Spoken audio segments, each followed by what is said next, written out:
Good evening, welcome to Central News for Monday 20th of January. I'm Amy Forrest.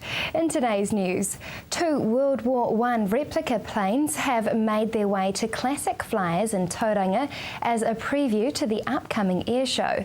The aircraft, a Fokker triplane and a Fokker D7, touched down in Tauranga last weekend after a full day of hopping airfield to airfield from their home in Masterton. Classic Flyers CEO Andrew Gomley says it can be quite an exercise in flying a 100-year-old plane with a rather small fuel tank. Well, these aircraft arrived on Saturday after leaving at approximately 9 o'clock from Masterton and getting here at 5 o'clock that night. So they've got an hour's fuel endurance in them, and they hop all the way up the island and stop everywhere, check themselves out, refuel. The guys probably have a glass of water, get back in and get back on with the job. So it's quite a haul for them, and yeah, I think they'd had enough of it by the time they got here.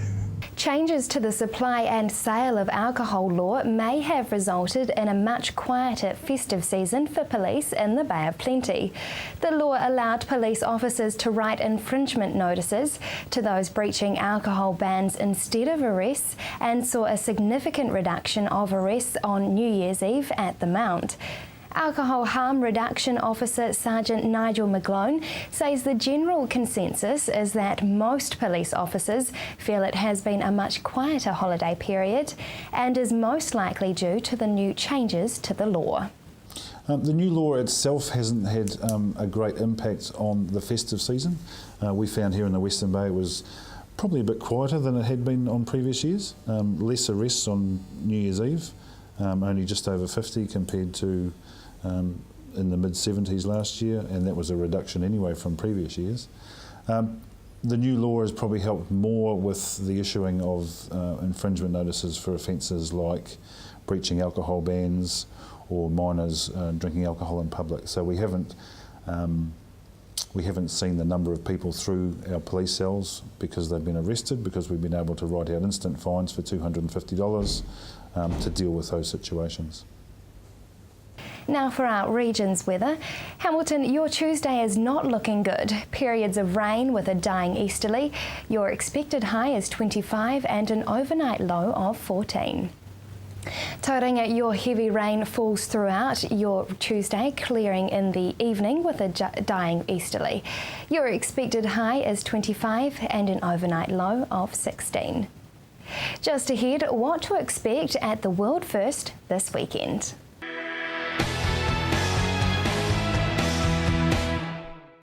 Welcome back to Central News on TV Central. A world first is happening this weekend in the Mount. It will be the first time a jet sprint championship has ever been held in a stadium. Last week, the task of transforming Bay Park Stadium began, and the international jet sprint community are keeping a close eye on things. So how does one transform a speedway and rugby stadium into a jet sprint arena? TV Central found out. How much soil will have to be removed from Bay Park? We're looking at around about 1,800 cubic metres of soil and fill that will have to be removed to dig the track. That works out at about 180 truckloads, give or take. We're not going to argue about a truckload or two. Seems like quite a big job. How many people have you got working on here? Anywhere from 8 to 10 to 12 sort of people at any one time. We've got 5 or 6 people directly involved with the digging of the track and the moving of the soil, truck drivers. As you can see, the digger operating there, and we also have a few handymen running around as there's buried cables and pipes and all sorts of little issues we have to fix as we go, which is fine. And we also have site management over where we're dumping as well.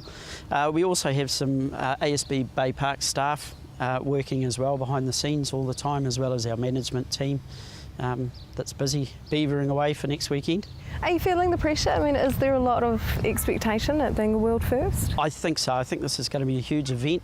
Our online ticket sales are tracking ahead of the target and actually way ahead of what we had hoped. The buzz is all around town. We're fielding phone calls from Canada and Australia, and we've got 6 to maybe even 10 teams at this stage coming from Australia. And we've got 3, I think, 2 or 3 ex-world champs coming back from retirement in certain classes just to race for this particular event, so it should be absolutely fantastic. How many boats, how many competitors are we talking that will be here? There'll be 50 boats. We're a little bit unsure at this stage whether it might end up 51 or 2 because there might be double teaming on a single boat. So that they might be, say, 2 people driving the same boat, which is quite common, so yeah.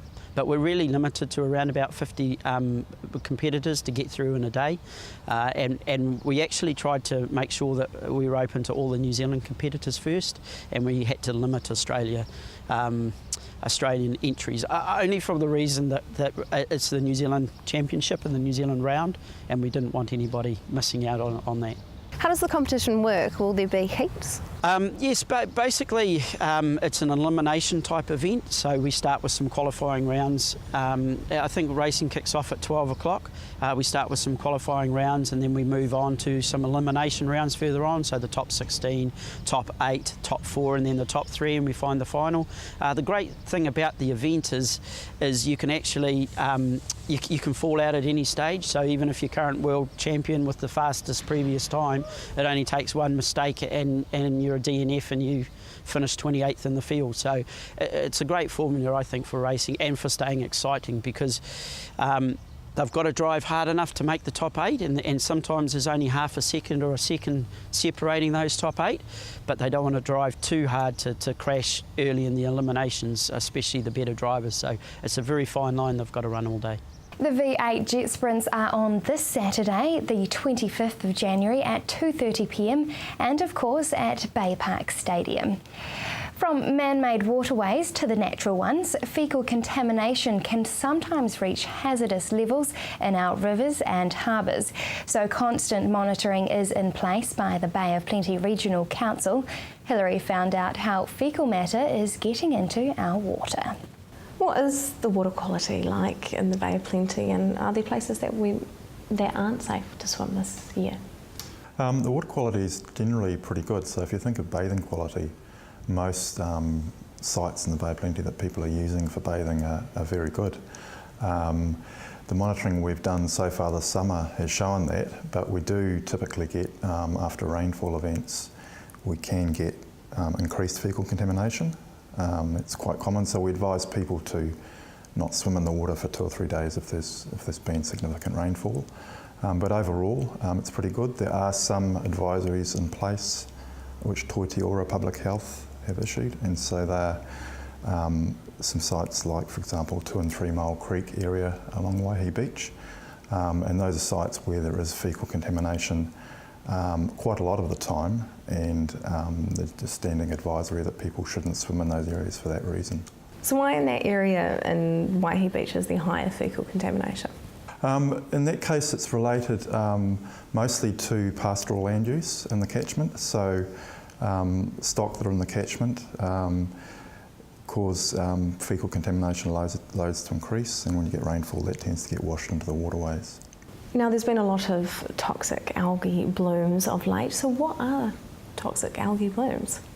So some of our waterways, both lakes and rivers, at times can have blooms of particularly blue-green algae. Now these are microscopic plants. Some of them you can see in the water, particularly when they bloom, you'll get a bright green colour, or in the rivers you'll get a mat of algae on the bottom of the river. And some of those do produce toxins at times.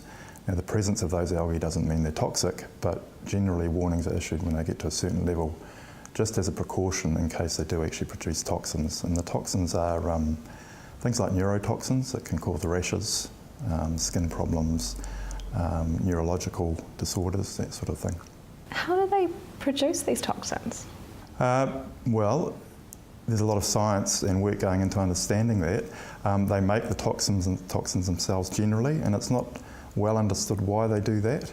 It's thought that perhaps it helps them exclude other algae, and so they get an advantage over those other algae and able to grow more. But it varies from species to species, and it's not a science that's particularly well understood. You can visit the Bay of Plenty Regional Council's website to view a map of the ongoing monitoring of the swimming water quality. Stay tuned, as up next we find out some ways to beat those post-holiday blues.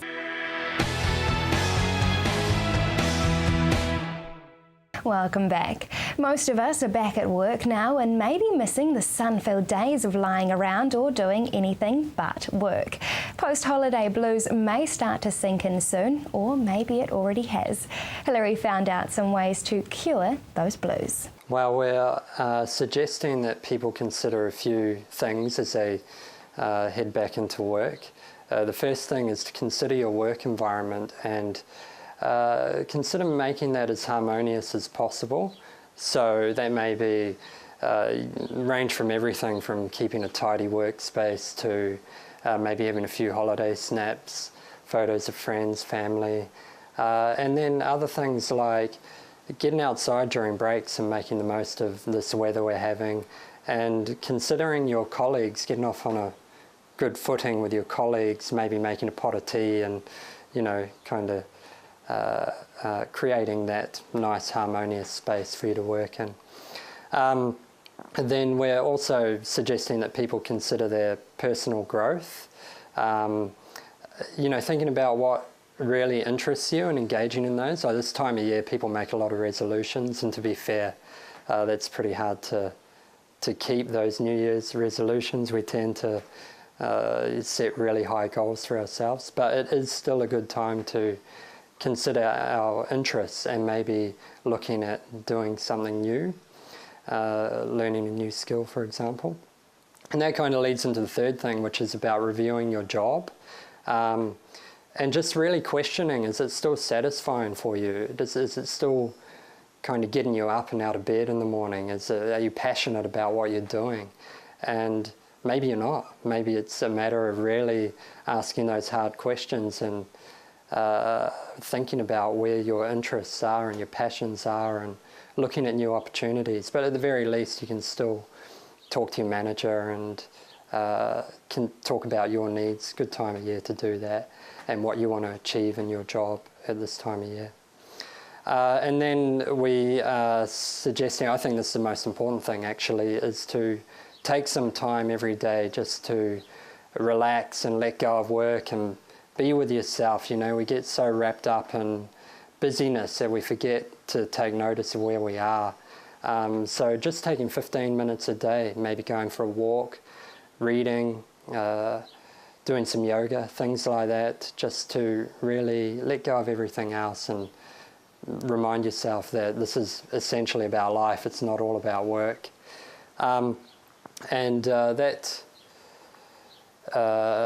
The next thing is about being organised when you're at work. So effective time management is really important for stress management, actually. So breaking your day into chunks, considering what you have to do, and then just attending to that. And then at the end of the day, if you don't get everything done that you wanted to get done, don't worry about it. You know, it's probably not that important. Like, sun's still going to rise tomorrow morning, so don't worry. And that's actually another point, is around remembering to foster a wider perspective on things. So that goes back to that taking 15 minutes, you know, maybe, I mean, it might sound a little bit glib, but one thing I like to do is look at the stars when I can at night and just remind myself of something bigger, and getting out into the natural world, which is really important for mental well-being. So what are some of the signs that we should be looking for that we are suffering? If you're finding that you're feeling more sadness than normal, or prolonged periods of sadness, particularly for if you're around about 2 weeks or over 2 weeks, then that's the time really to go visit your GP and get that checked out. So it's sort of those prolonged feelings of sadness, loss of energy, loss of interest in those things that we usually find interesting, changing sleep patterns, changing eating patterns, all of these kind of things that we need to look out for. Can indulging in more alcohol in the festive season, actually affect our mood? Absolutely, yeah. Alcohol is a known depressant, so it's changing our mood at the best of times, so to speak. And when we're indulging in more alcohol intake over the festive season, well, yeah, that is going to have an effect. Can children and youth experience a similar kind of mood when they actually return back to school? Yes. you know, like us, they experience a change in routine. Maybe they've gotten out of that pattern they were in, spending a lot of time up in the long evenings and then sleeping in the morning. So there's all of that stuff to contend with. But, you know, like adults as well, kids and young people, they experience these things differently, and some children will be looking forward to getting back to school and seeing their friends, so it's not all bad. Coming up next, a new age radio station and pianos in the street.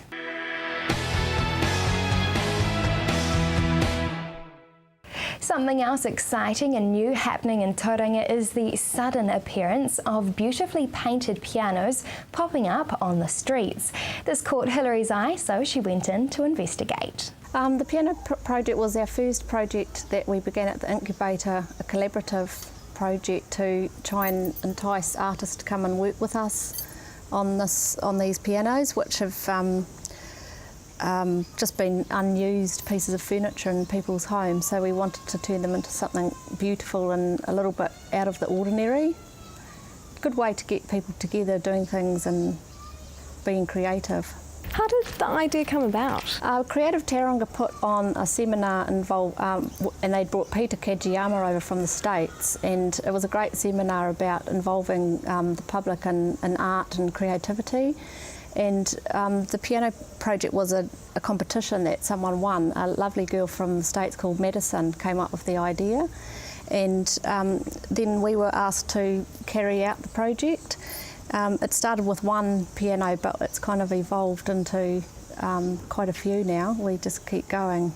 So how many pianos are there now, and where will you guys be placing them? So far we have nearly six completed pianos. There are 3 in downtown Tauranga. There's one outside of Creative Tauranga, one outside of a little mall there, and there's one which goes out on the Strand. We've also had one go to Kaddy Kaddy, and there's one that lives here. This one is going to Pilot Bay when it's finished to go in some twilight concerts on the boardwalk there. We have one left that's going to be steampunked sometime this year, so that's going to be an exciting project. What is steampunk? Steampunk is a sort of a science fiction genre where people sort of get crazy about the old steam power. It's kind of like the future if it was steam power. So a lot of old pumps and dials and things like that, cogs and wheels and old pieces of clocks and things. So. And can you tell us about the Day of the Dead piano? That's been a really popular piano, that one, because the Day of the Dead is quite trendy at the moment with all the skulls and things like that. It's a celebration in Mexico where they celebrate the dead once a year and have big festivals through the town. So it's not really supposed to be macabre, it's supposed to be really happy and exciting. And that one's been really great. It's been down on the Strand and it's had a lot of attention. It's nice and bright and vibrant and really attracts children to play it because of its colours, and it's also has a guitar attached as well, so it's great to see someone on the keyboard and someone on the guitar playing it too. So, yeah.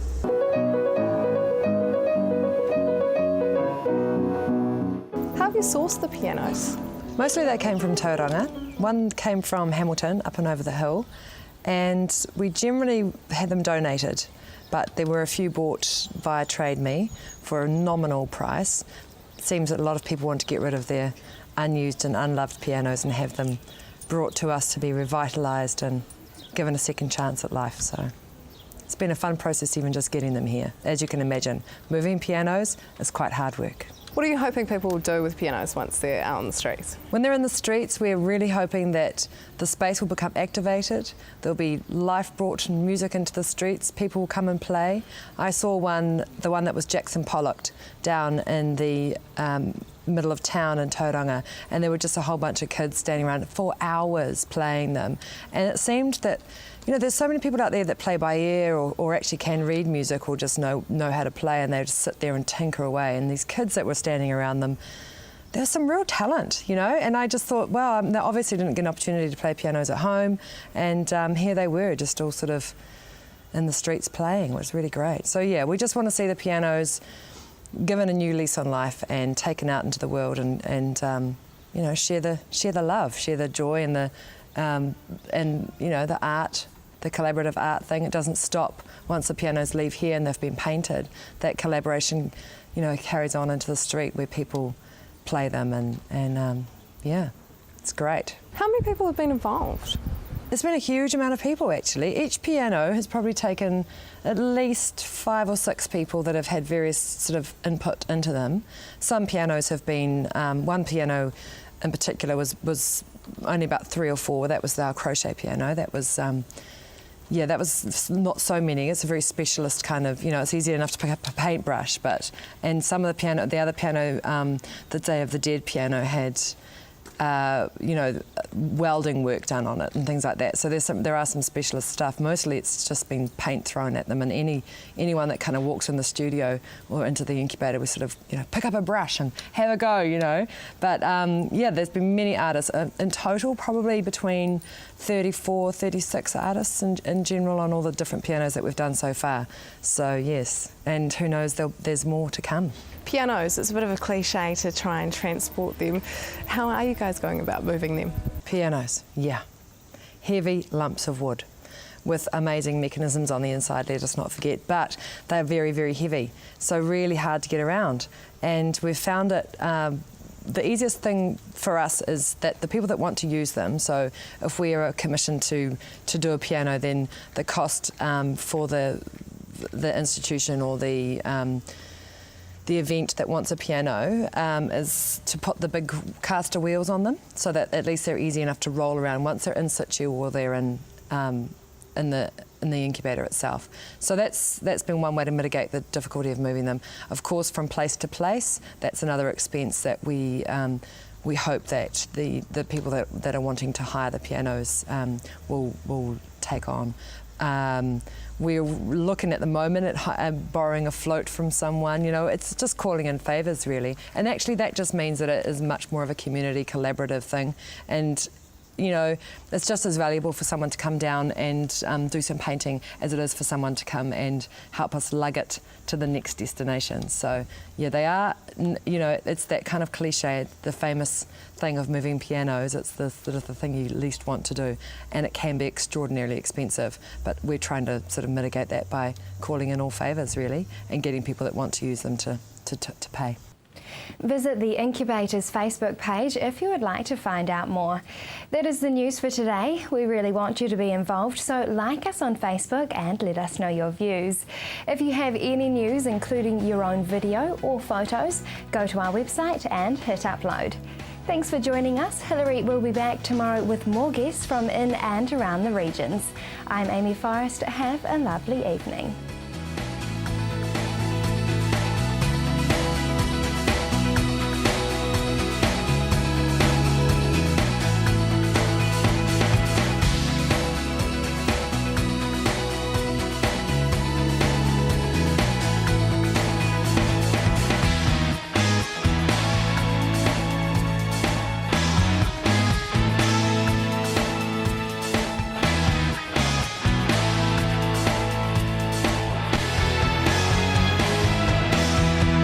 This has been an Alpha Media production, a division of Television Media Group.